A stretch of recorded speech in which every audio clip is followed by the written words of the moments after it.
yeah. Whoa. He's feisty. Nice.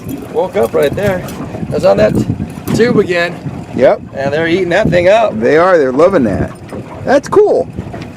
FishHuntShoot.com offers a variety of tackle as well as rods and reels designed to get you on more and bigger fish. Check it out today at FishHuntShoot.com.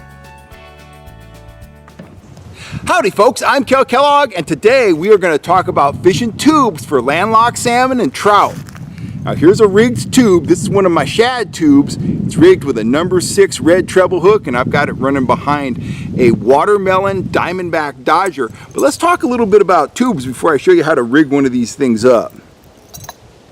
Now we all know about hoochies. We've talked about them a lot on the channel here. They're highly effective. They come in a ton of colors. They're very cost effective. They're just a deadly awesome lure. You run them behind dodgers and you catch a lot of fish on them. I see a lot of guys using hoochies, but I don't see a lot of guys using tubes. And one of the reasons is they think they're hard to rig, and tubes really aren't on the radar of a lot of anglers, but they should be. I'll show you a radical glow tube here. Here's a kokanee tube.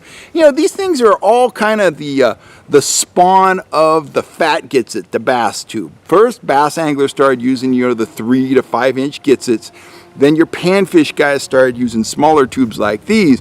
Well, then kokanee guys, trout guys, the innovative guys started playing with those baits, and they started to get a little bit of a following in the kokanee and trout market, but again, not nearly as popular as hoochies. But you should be using these because they're bulkier. They're a bulkier bait, and in a lot of cases, they're a tougher bait. They have a unique action, and you can just catch a lot of fish on them. Small, bright colored tubes like these, you can catch a lot of kokanee on. Larger, a little bit bulkier tubes, you can catch a lot of landlocked kings on, a lot of trout on them, stuff like that. So let me show you one of these shad tubes. This is actually, this is my favorite color. This is one I call rainbow trout, man. It's got that kind of iridescent green back. It's got the orange belly, and you can see it's very bulky through the belly. It has a very shad-like profile, and it's very impressionistic of what the fish are feeding on at places like Shasta, Don Pedro, Folsom, stuff like that. So anyway, I just love these things. But let me show you how I rig them up. It's pretty simple. You'll see guys rigging these different ways with double hooks and a treble hook and a single hook, and that's all fun and games, and that all works. A lot of guys complain that they have a hard time figuring out how to put the leader through them. Well, let me break it down for you. I use a very simple method. It all starts with some 10-pound fluorocarbon leader material. Don't like to go, much heavier than 12. I don't like to go lighter than 10 because it's invisible to the fish. That stiffness transfers maximum action from the dodger to the tube. Tubes have very little action on their own, so you're going to need to run it behind a dodger, and you want maximum action transfer to the bait. So use that stiffer line. In this case, I've got some Vanish 10-pound fluorocarbon. Kind of got a couple 3 feet strung off here. You leave it on the spool when you're starting to rig. What I'm going to rig this with is a number 6 red treble hook. I'm going to get the line through the tube first, then I'm going to add a couple 5mm glow beads, and that's going to give the bait a little bit of glow. They're going to be inside the belly, but they're also going to protect the bait from getting torn up by the leader material going out through the head of the tube. They just make them a little bit tougher, so I like to use 2 beads. The beads are optional, but I always use them. So let me set the bead down, take your hook. Now, got to remember, I'm old, feeble, and blind, so if I can do this, anybody can do this, but it might take me a couple tries. So here's your tube. Now, I'd usually be on my boat, I'd be wearing my reading glasses, but no one wants to see that. So anyway, take your hook, line it up on the nose of that bait, shove it through there, and then I pop it in and out a couple times. I let that barb open that hole up just a wee bit like so. I don't want a big ripped hole in it, but I want a decent hole in it. So done with that, I'll set that down for now. Take your line, take your leader material, get it short, and as I said, it's pretty stiff. It's 10-pound test, and just poke it in there where that hole is. So there we go. I got that. See, old blind guys, we can get it done. So let me just feed this through here. So it's coming out the back right there, just like that. So now I've got a tube impaled on my line. So pull the tube down here kind of out of my way and grab a bead. Here's bead number 1 going on the line. Let that slide down to the bait. Here comes bead number 2. There's a stump down here I'm working on. Those beads were running all over. They're trying to escape, but I got this one. So there we go. Got both my glow beads on there. Got my tube on there. Final step, put the hook on. So I'll slide this down out of the way. I'm going to use a Palomar knot, so give myself a lot of line to work with. I just double the line over like that. Take my hook, like so. Put that doubled line right through the eye of that hook. And, you know, I'm not keeping it real short, just so it's easier to tie. I tie an overhand knot in there. Of course, I don't draw it down. I grab that end of it, drop that hook through there, and then I just kind of start to draw things down, take my time, draw that knot down, just like so. It's coming along. There we go.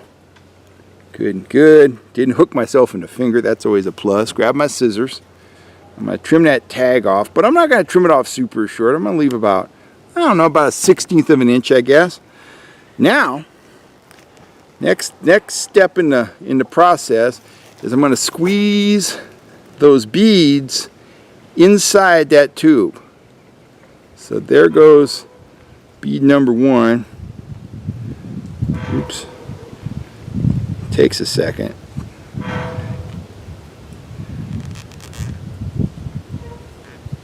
There we go. Okay, bead number 1's in there. Get bead number 2 down here in position. I've been rigging tubes like this for years, and I really like these glow beads inside. I think it just adds to the presentation. I think it adds a little bit of glow to the bait. So there we go. Both those beads are in there. And that bead up inside the head there, it just kind of, it protects the tip of the tube from that leader when you've got a fish on there. So get some more life out of your tube that way. You get a little bit of glow in the tube. I think it's just cool. Last thing to do is slide the leader up like this. Bring that hook up into the skirt. Make sure you got everything kind of how you like it. It doesn't really matter. The fish don't care, but I do. I like it to look good. If it looks good and you have confidence in your bait, you're going to fish it better. So there we go. Rigged and ready. Okay, so that's on the hook. The glow beads are inside. Got that shaddy profile. We got that awesome color. Now, as I said, we're going to run it behind a dodger. If you're going to use a 6-inch dodger or a 4-inch dodger, doesn't matter. You want this bait 2 dodger lengths back. If you're using a 6-inch dodger, you know, you want it back a foot. If you're using a 4-inch dodger, 8 or 9 inches. And all you need to do, figure out how long you want your leader. Whoop, there went my spool of leader material. Figure out how long you want your leader. Find that point, double your line over right there, like that. Do a double overhand knot, do a double overhand loop. So there's one time through. Just like that. I told you I was old and blind, but I can still fish. There's that. There we go. I'm going to draw that down just like that. You don't have to have a super tiny loop there. And we'll trim that off the spool like this. Don't act like you've never cut off the right side, because I know you have, because I do it all the time and get to start over. But anyways, there you go. Run that behind a Diamondback Dodger or a Sling Blade, Seps Dodger, whatever you got confidence in. Put that just below the level of the Kings or the Trout or whatever you're fishing for. Lube it up with a little bit of Procure, whatever your favorite scent is. This is a shad tube, so I'd put some threadfin shad on there. And get ready to yell fish on, because it is absolutely deadly. It gives the impression of a large fish feeding. That's the Dodger. They come in expecting to see a little tiny baby shad, and guess what? There's a little tiny baby shad. Wham! Anyways, I love these shad tubes. Hey, if you want to check them out, I got these things in my store. They're unique. I looked for a tube like this for a long time. I finally found some. I put together a little kit. So anyway, go up on the store. I'll have Wes put a link here somewhere, and That's all I got to say. This is Kel Kellogg. I'm signing off. If you're not using tubes, you should be. They're dynamite. They're deadly. I'll see you next time right here on YouTube. Please hit that subscribe button. Thanks for all the support, guys, and hopefully I'll see you out on the water. Anyway, guys, have a wonderful day.